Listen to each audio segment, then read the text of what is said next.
In 1870, John D. Rockefeller controlled 4% of America's oil refining capacity. A decade later, he controlled 90%.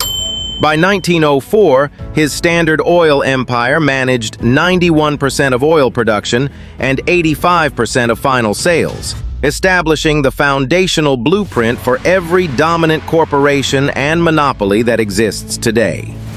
The corporate structures and monopolistic tactics he perfected did not die when Standard Oil was broken up in 1911. They evolved, spread, and now form the architecture of modern corporate control that governs the platforms we use, the energy we consume, and the financial institutions we depend on. Understanding this system is crucial, as it is designed to relentlessly extract and concentrate wealth. Born in 1839, Rockefeller's business approach was defined by a unique combination of his con man father's ruthlessness and his devout Baptist mother's moral certainty. He was a man who could ruthlessly destroy competitors while genuinely believing he was divinely chosen to bring efficiency and order to the industry. The discovery of oil in Titusville, Pennsylvania in 1859 created a chaotic market defined by volatile prices and boom and bust cycles. Rockefeller, a young bookkeeper in Cleveland, saw the true opportunity not in the risky drilling of crude oil, but in the stable business of refining it into kerosene. Rockefeller's genius emerged in his first phase, vertical integration. This strategy involves controlling every stage of the production supply chain. While competitors focused only on refining, Rockefeller systematically integrated all related steps. He purchased barrel-making factories, reducing the cost of barrels from 25 cents to 15 cents. He acquired tank cars and warehouses for storage and shipment. He bought distribution networks to sell directly to consumers. Crucially, he negotiated secret railroad rebates the railroads paid him to ship his oil and charged his competitors higher rates. This created massive cost advantages, allowing Standard Oil to sell kerosene at prices that forced competitors out of business, even while Standard Oil still turned a profit. By 1870, Standard Oil controlled only 4% of U.S. refining capacity. Rockefeller's second phase, horizontal consolidation, aimed to eliminate all competitors. In 1872, he initiated the Cleveland Massacre.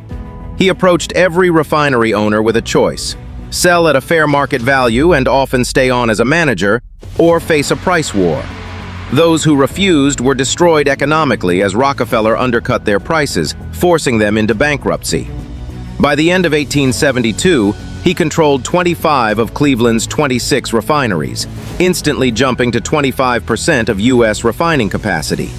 This tactic, offer to buy, if refused, destroy economically and buy the ruins, became the universal blueprint for market dominance. By 1879, Standard Oil controlled 90% of America's refining capacity. To manage this vast, illegal monopoly and evade state anti-monopoly laws, Rockefeller's lawyers invented a corporate structure in 1882, the Standard Oil Trust. The trust structure. A trust was created to hold the stock of all Standard Oil companies across different states. 41 shareholders, led by Rockefeller, controlled the trust, which in turn controlled the companies. This structure became the model for every subsequent trust: sugar, tobacco, steel, and evolved into the modern holding company, e.g. Alphabet, Meta, Berkshire Hathaway, which owns subsidiaries without producing goods itself. Regulatory capture. Rockefeller understood that controlling the market required controlling the rules. He lobbied for regulations that favored Standard Oil, such as setting kerosene quality standards his massive refineries could easily meet, but smaller competitors could not. This strategy, known as regulatory capture, is replicated today by industries like pharmaceuticals and finance, which fund the very agencies, e.g. the FDA, meant to regulate them. Philanthropic influence. In 1913, Rockefeller established the Rockefeller Foundation. On the surface, it was charity, but it served three functions.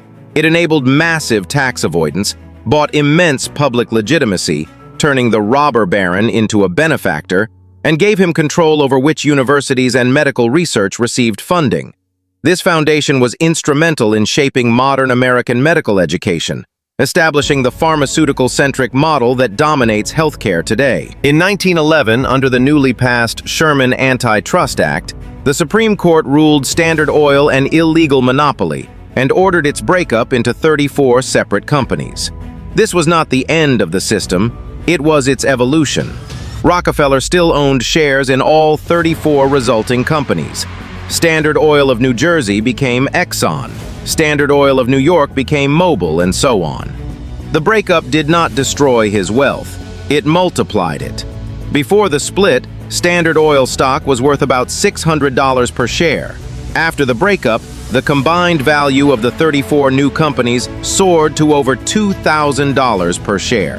The forced competition, along with the reorganized dominance of 34 regional monopolies, tripled his wealth, making him the richest individual in modern history, estimated at $400 billion inflation-adjusted dollars at his peak.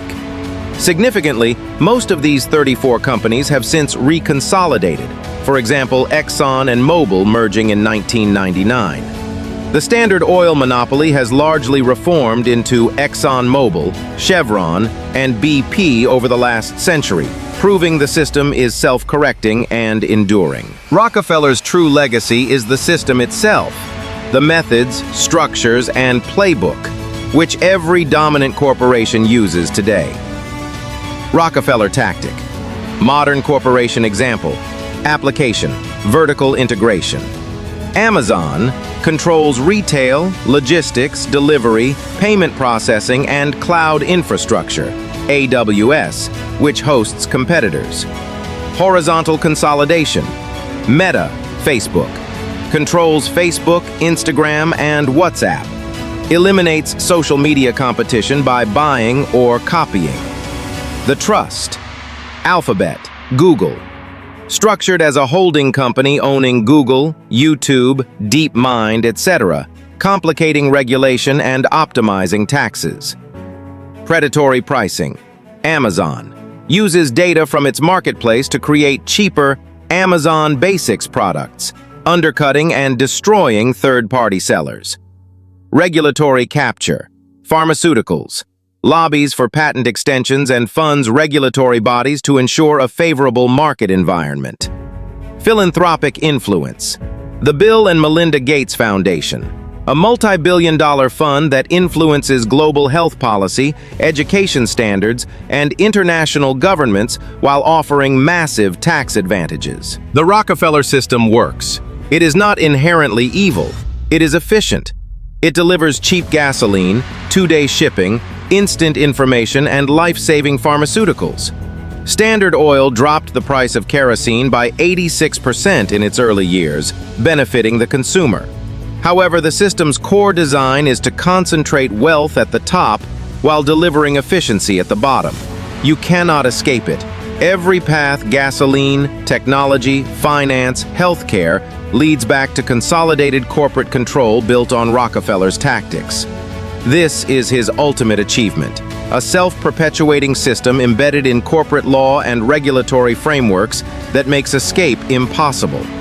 As Rockefeller famously stated, competition is a sin. For him, consolidation was righteous because it was efficient. The end state of this efficient market is not thousands of competitors, but 3 to 5 dominant players in every industry, all using the same 150-year-old playbook. Options for response. Acceptance. Utilize the system's efficiencies and understand that wealth concentration is a feature of modern capitalism. Resistance. Support antitrust efforts and prioritize smaller businesses, accepting less efficiency for less consolidation. Pragmatism. Position yourself to benefit by owning shares in the dominant wealth-extracting companies, Exxon, Amazon, Google, Pfizer, JP Morgan. You cannot escape the Rockefeller system, but you can see it, and seeing it changes everything.